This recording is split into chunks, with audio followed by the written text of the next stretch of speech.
Nagsisimula ang pelikula sa isang manyebe na kapitbahayan na may isang maligaya na kapaligiran ng Pasko na ay ipinagdiriwang ng lahat ng mga pamilya. Ngunit ang isang babae na nagngangalang Ashley ay mukhang hindi katulad ng mga espiritu ng holiday dahil hindi siya maaaring gumastos. Ngayong Pasko kasama ang kanyang pamilya, si Ashley ay papunta na sa tahanan ng pamilya na humiling sa kanya na alagaan ang kanilang mga anak. Ang 12 taong gulang na anak na lalaki, si Luke, na unang beses lang nagkaroon ng wet dream. Ibinahagi ni Luke ang kanyang karanasan sa kanyang kaibigan, si Garrett, na nakaranas ng parehong bagay. Si Luke ay may romantikong damdamin para kay Ashley, at sinabi niya sa kanyang matalik na kaibigan na pupunta siya makipagkita sa kanya ngayong gabi. Gayunpaman, iniisip ni Garrett na si Luke ay napakabata para kay Ashley, ngunit determinado si Luke na magtrabaho. Labas ng kanyang plano, hindi nagtagal, dumating si Ashley, at sinalubong siya ng mga magulang ni Luke na handa na umalis para sa Christmas party. Napag-alaman na medyo matagal nang nag-aalaga si Ashley kay Luke, mula nung siya ay bata pa. 8 taong gulang na nagpapaliwanag kung bakit pinagkakatiwalaan siya ng mga magulang na hawakan ang ngayon brazier. Bago magbinata si Luke, sinabi ng nanay ni Luke kay Ashley na nagsimula na namang matulog si Luke, kaya kailangan ni Ashley panatilihin ang isang lapis sa kanyang pinto na hawakan upang malaman kung siya ay nasa kanyang silid sa gabi. Nang umalis ang mga magulang ni Luke at si Garrett, kinausap ni Ashley ang kanyang kasintahan, si Ricky, na nagpumilit sa pakikipagkita sa kanya ngunit tumanggi siya. Gayunpaman, sa paglipas ng panahon, lumilitaw na si Luke ay sabik na ipakita sa kanya na siya ay wala na. Isang batang lalaki. Nagsisimula siyang gumawa ng mga hindi nakakapinsalang stunt upang ipakita ang kanyang tapang at maturity, at masigasig sa pagpapabilib sa kanya. Habang pinupuntahan niya ang bote ng champagne sa kusina, nahanap niya ang pintuan sa likod bahay. Buksan at isasara ito. Muli siyang nakatanggap ng tawag mula kay Ricky at ibinaba ang tawag dahil sa pagtatalo ng dalawa. Nakakairita sa kanya, kahit alam ni Luke na paulit-ulit siyang tinatawagan ng kanyang nobyo, pero hindi ito pumipigil. Siya mula sa pagsisikap na akitin siya. Pagkatapos ay nakatanggap si Ashley ng isang tawag sa telepono sa kusina ngunit walang sumasagot, at pumunta para manood ng horror movie kasama si Luke. Sinabi sa kanya ni Luke na hindi siya dapat makipag-date sa isang lalaki na tulad ni Ricky ngunit pinatahimik siya ni Ashley. Sinasabing bata si Luke. Pagkatapos ay sinabi niya na nakalimutan niyang mag-order ng pizza ngunit narinig nila ang doorbell. At humanap ng pizza delivery boy. Sinabi ni Ashley sa delivery boy na hindi pa siya nag-order ng pizza. Ngunit sinabi ni Luke na maaaring yun. Maging ang kanyang ama na nag-order kaya siya ay kumuha ng pizza. Natapos silang kumain ng pizza at nanonood ng horror film ng magkasama.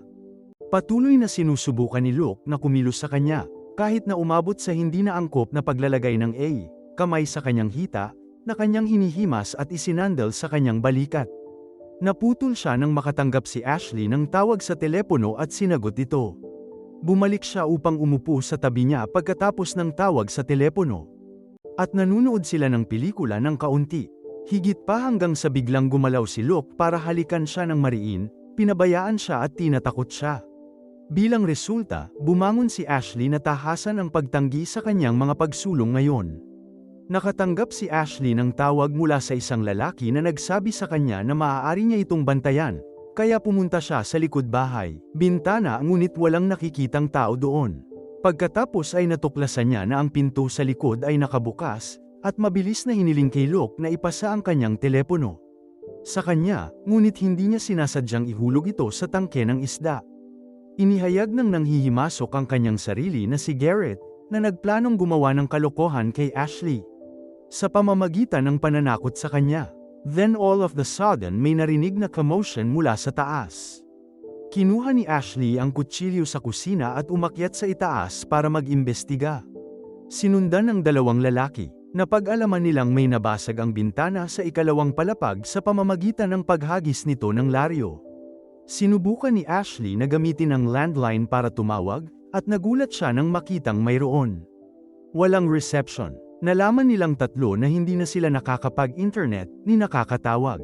Sino mang may landline, plano nilang tumakas gamit ang kotse ni Ashley, ngunit nalaman nilang may naglaslas sa kanyang gulong. Isang kutsilyo. Bumalik si Garrett sa ibaba upang ipakita na may nakasulat sa ladrilyo na nagsasabing na hindi sila dapat lumabas ng bahay o sila ay mamatay. Garrett, gayunpaman, nagiging panicked at hindi pinakinggan ang babala at gumawa ng gitling sa harap bakuran kung saan siya binaril ng isang hindi nabunyag na figura. Sa takot, kumilos sina Ashley at Luke upang magtago mula sa nanghihimasok. Nagpasya silang magtago sa attic, iniiwasan ng isang misteryosong figura na ngayon ay gumawa ng kanilang paraan.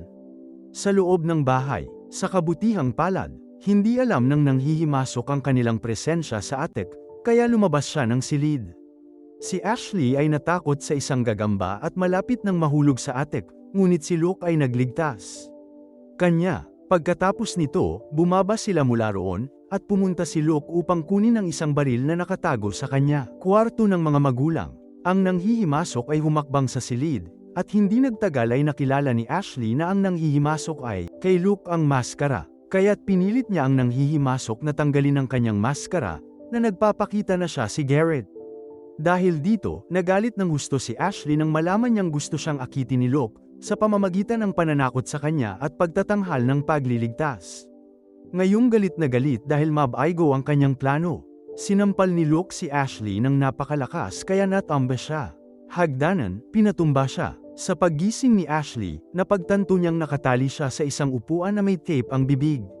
Nakasara, habang sina Luke at Garrett ay casual na lumilibot sa bahay. Ipinagtapat ni Luke ang kanyang pagmamahal kay Ashley sa kabila ng kanilang 5 taong pagkakaiba sa edad. Pinipilit siya ng dalawang lalaki na maglaro sa isang laro ng Truth or Dare, kung saan hinihiling niyang malaman kung si Ashley ay nakipagtalik sa ibang mga lalaki. At hinamon ni Garrett si Luke na umunlad.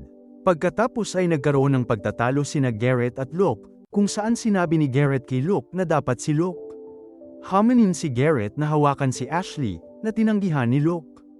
Nang maiwang mag-isa si Ashley sa silid, nakahanap siya ng flashlight, kinuha ito, at lumiwanag ito sa bintana, na nagpapadala ng higit pang mga saklaw para sa tulong. Gayunpaman, nahuli siya nang bumalik sina Luke at Garrett, at inalis ang flashlight.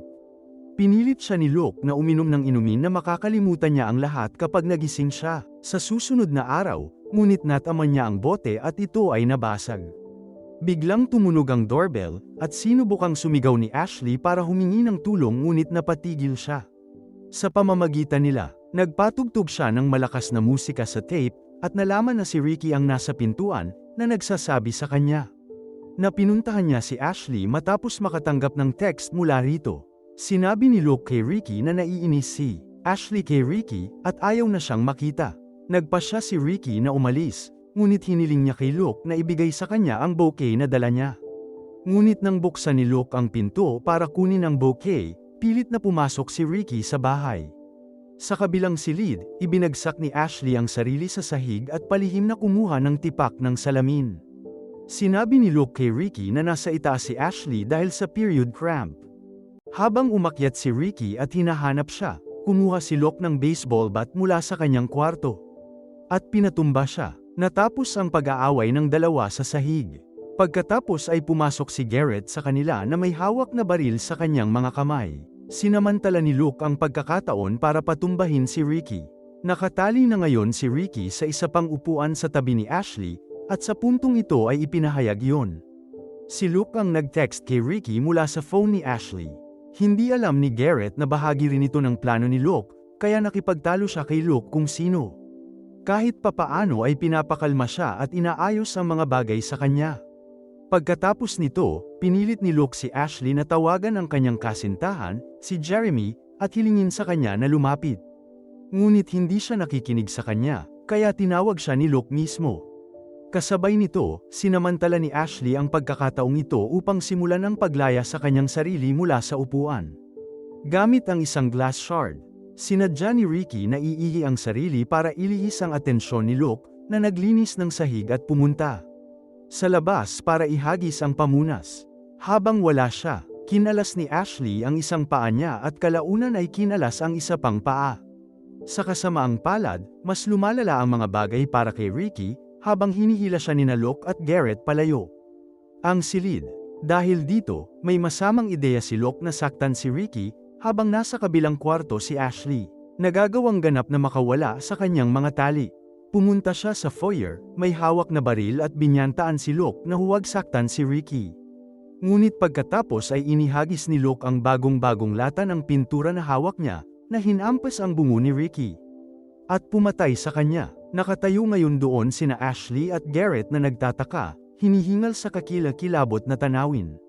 Pagkatapos ay hinayla niya ang gatilyo, ngunit sa paglabas nito, ang pistol ay hindi nakakarga sa lahat ng oras. Pagkatapos ay tumakbo siya palabas ng bahay. Ngunit ang kanyang pagsisikap ay walang kabuluhan habang si Luke ay namamahala upang i-drag siya pabalik sa loob ng isang beses muli. Itinali niya itong muli ng mga ilaw ng Pasko, at tuwang-tuwang lumabas sa balkonahe upang bumati ang mga caroler sa labas. Garrett, gayunpaman, ay kitang-kitang nanginginig at talulot at dahil sa pagkamatay ni Ricky. Maya-maya ay dumating si Jeremy na ex sa front door, at magiliw siyang binati ni Luke.